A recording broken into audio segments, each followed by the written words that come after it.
আপনার শরীর জিরো গ্র্যাভিটিতে থাকে, মধ্যাকর্ষণ শক্তি আপনার কাজ করে না। তখন আপনি যখন সুইমিংয়ে জিরো গ্র্যাভিটিতে থাকেন, সাঁতার কাটেন, প্রত্যেকটা অঙ্গ প্রত্যঙ্গ একই টাইমে এক্সারসাইজ হয়, একই টাইমে এক্সারসাইজ হয়। আপনি হাঁটলেন শুধু পায়েরটা হইল, কিন্তু যখন আপনি জিরো গ্র্যাভিটিতে করলেন প্রত্যেকটা অঙ্গ প্রত্যঙ্গ একই টাইমে হয় এবং শরীর থেকে ডিটক্স হয়, বিষাক্ত পদার্থগুলো পানিতে বের হয়ে যায়। আপনার শরীরে যে টক্সিন বের হয়েছে, এটা খালি পায়ে হাঁটলেও হয়। খালি পায়ে হাঁটলে কিছুটা কম হয়। আপনি ঘাসে যখন হাঁটবেন, আপনার শরীরের ভিতরে যে ইলেকট্রিসিটি উৎপন্ন হয়েছে, প্রতিদিন ইলেকট্রিসিটি উৎপন্ন হয় আপনার শরীরে। আপনি যখন খালি পায়ে ঘাসের মধ্যে পাড়া দিবেন, তখন আপনার এই ডিটক্স হয়ে যাবে।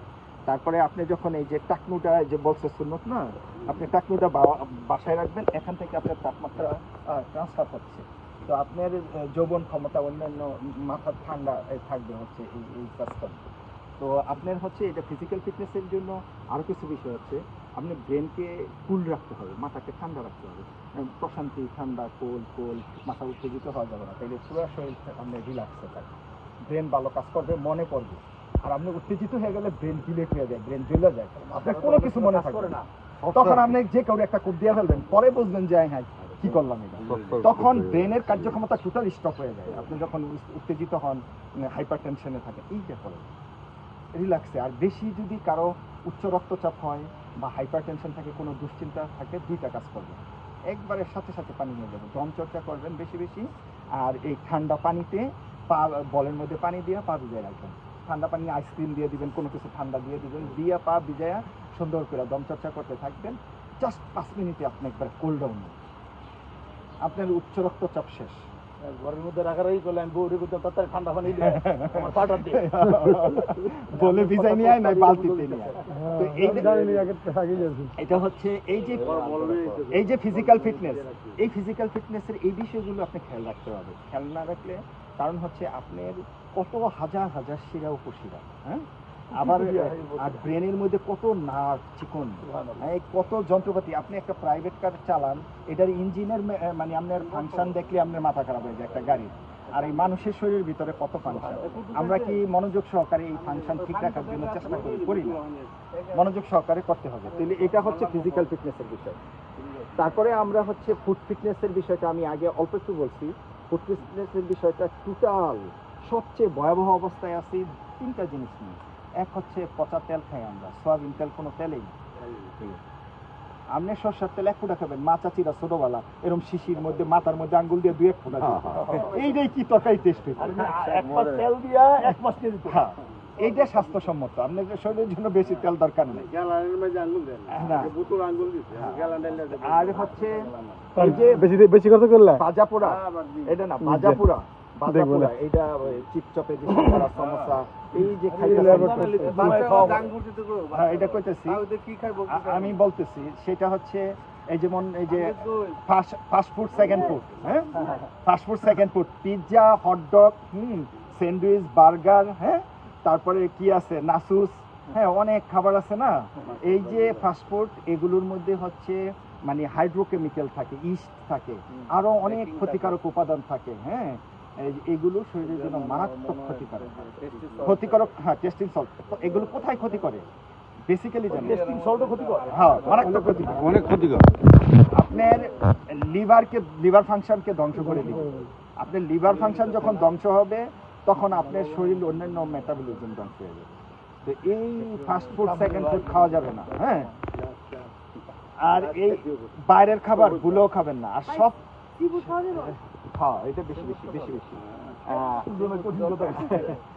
বেশি খাওয়া যাবে হচ্ছে, বেশি বেশি খাওয়া যাবে হচ্ছে জীবন্ত খাবার, এই যে ফল ফ্রুট, পাখি খায়, হ্যাঁ, সবজি খান, মাছ মাংস খান, সি ফুড খান, হ্যাঁ, ডাব খান, এগুলো ন্যাচারাল খাবার বেশি খাওয়া যাবে। একটা ডাব খেয়ে ডাবের ওই যে নরম অংশটুকুও খান যাদের সহ্য হয়। তবে যাদের গ্যাস্ট্রিকের প্রবলেম আছে, যাদের অ্যালার্জির প্রবলেম আছে, যে এটা খাইলে গ্যাস্ট্রিক হয়, যা খাইলে অ্যালার্জি হয়, যা খাইলে উচ্চ রক্তচাপ হয়, টোটাল স্টপ। তার জন্য এটা হারাম, জায়েজ নেই, জায়েজ নেই। একবার কোরআনেই বলা আছে, তোমার শরীর যেটা অ্যাবজর্ব করবে না, সেটা তোমার জন্য হারাম।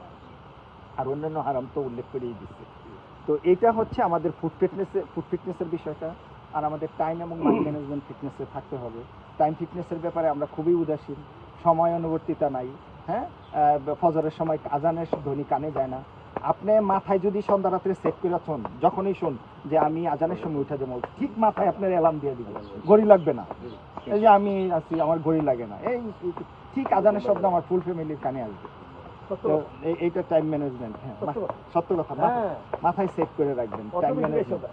আপনি কি করবেন না করবেন, অ্যালার্ম দেওয়া তার আগে ব্রেইন অ্যালার্ম দিয়ে দেয়, হ্যাঁ তোর ঘুম এইটুকু হয়েছে, এখন আজানের সময় হয়েছে, তোর উঠে যাওয়ার সময়। তো এই যে টাইম ম্যানেজমেন্ট, এই টাইম ম্যানেজমেন্টটা সচেতনভাবে করবেন এবং আপনাদের সন্তানদের শিখাবেন, আপনার পরিবারদের শিখাবেন যে সময় কিভাবে মেনটেন করে চলতে হয়।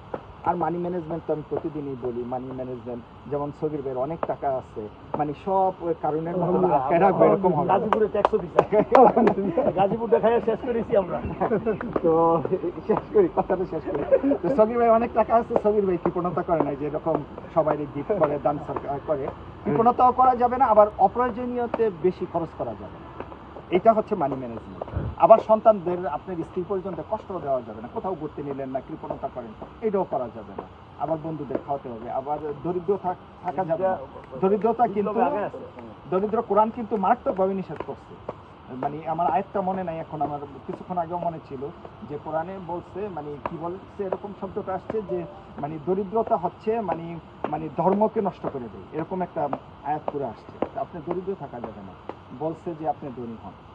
এটা সম্পদের সৎভাবে ব্যবহার, সৎ অনেস্টলি। তো আল্লাহ তুমি হইন কথা হইন আল্লাহ। তো আমরা দিয়া দিবা কোন ফাইয়া কোন। আরেকটা বিষয় হচ্ছে অলওয়েজ জীবনের দুঃখের যত স্মৃতি আছে, যতভাবেই কষ্ট পাইছেন সব মুছে দিতে হবে। আর যা সুখ পাইছেন, সুখ খালি নারী থেকে না, একটা বন্ধু লোকে যে এই মিলন মেলাটাও তো একটা সুখ। কোথাও ঘুরতে গেছেন, হ্যাঁ, যেমন কেউ টাঙ্গাইলে গেল, বন্ধু বান্ধব নিয়ে গেল, অনেক ঘুরাঘুরি করলো, ইউটিউবে দিল, আমরা দেখি। আমরা শুনেন, আমরা এইটা সেলিম কই, আমরা যারা যাইতে পারি না জেলাস ফিল করবো না, তাদের সুখ দেখে আমরা সুখ পাবো। সিনেমায় নায়ক নায়িকা যখন দুজন একসাথে হয়, একটু কিস করে, এই বেটা সিনেমায় যখন একটু আদর যত্ন করে, আমরা দেখে প্লুরিত হই না? তো বন্ধুরা সুখ করলে আমরা সুখী হই না কেন?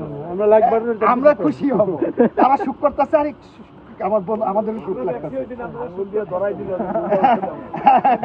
ধরাই দিলাম, হ্যাঁ, টাঙ্গাইল যাক, থাইল্যান্ড যাক, জানাই যাক, এরা সুখ করতেছে, থাইল্যান্ড গিয়ে স্পা করতেছে, এরা সুখ পাইতেছে, আমরাও সুখ পাবো ইনশাল্লাহ, কোনো সমস্যা নেই, জেলাস ফিল করা যাবে। আচ্ছা ঠিক আছে, বাস বন্ধ। এবার একটু তো আরেকটা বিষয় হচ্ছে অলওয়েজ হাসি খুশি থাকলে শরীরের ভিতরে ডোপামিন, সেরাটোনিন, এন্ডোরফিন নিঃসরণ হয়। তাইলে সারাদিন আপনার লাফিং লাগবে, এটা কিন্তু সত্যি সত্যি নিঃসরণ হয়। আপনি ব্যায়াম করলে, তারপরে এই যে হাসাহাসির এক্সারসাইজ করলে নিঃসরণ হবে। আর আপনি বন্ধুদের সাথে খারাপ ব্যবহার করে দেখেন, সারাদিন আপনার খারাপ লাগবে, যে কেউ সাথে করলে খারাপ লাগবে, যার সাথে করলে খারাপ লাগবে। আগে তো আমরা নেশাখোররা কি করে, তারা সুখ নেওয়ার জন্য এই ডোপামিন শরীরের ভিতর নিঃসরণ করার জন্য নেশা খায় ডোপামিন করে। আর আমরা ব্যায়াম করে, ভালো ব্যবহার করে, পরোপকার করে ডোপামিন, সেরাটোনিন উৎপন্ন করি, ঠিক না? তো এবার কতক্ষণ কুটকুট করে হাসি, মুখ খুলে অনেক মনি।